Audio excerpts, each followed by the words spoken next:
is Frances O'Rourke Dowell, and I'm telling my quilt story at the Asheville Quilt Show in Asheville, North Carolina. Today is Thursday, September 28th, 2023. This is my quilt. It's called Sit-In, and I made it in 2017. It's inspired by a drawing by an artist named Beverly Buchanan.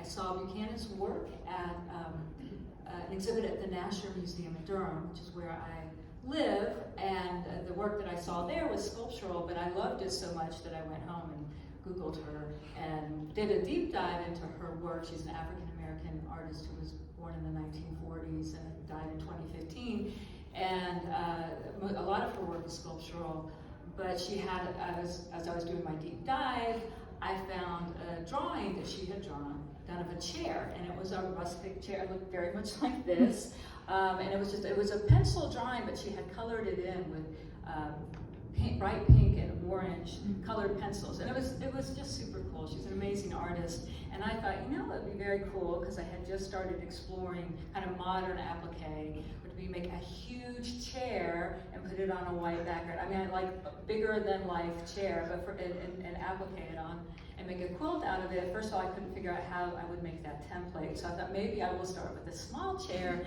and practice, and that's what I did. And then using her drawing, I made an acrylic template and started making these chairs. And each one is on, I measured today, it's like the white panel that's about 8, I think is 10 by 2.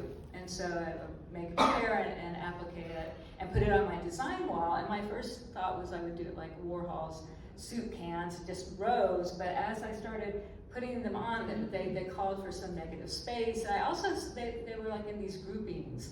And what was interesting about making this quilt, as I put more chairs on the design wall, is like the quilt continually took on new meanings, because at first it was like a couple people gathered and having tea, and then it was like the wallflowers at the dance once I finished one row, but then it became like a PTA meeting, and then it was the show, and then it was the tent revival, and so just with each row it kind of told me a different story.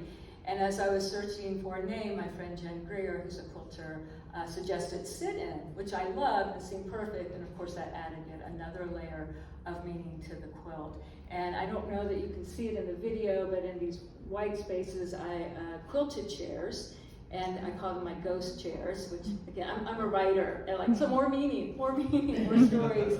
And then around here, on top and on the bottom, I quilted the word "sit by me, sit by me, sit by me," and it was such a joy to make. And it's probably, I feel like it's with my kids. I don't want to say I've got a favorite, but this is my favorite child. Now I'm taking it out. And so anyway, so I loved making it, and I did. By the way, it is labeled, and on the label I did give Beverly Buchanan credit for the illustration. That was based on her illustration. So thank you, and thanks for giving me the chance to tell the story.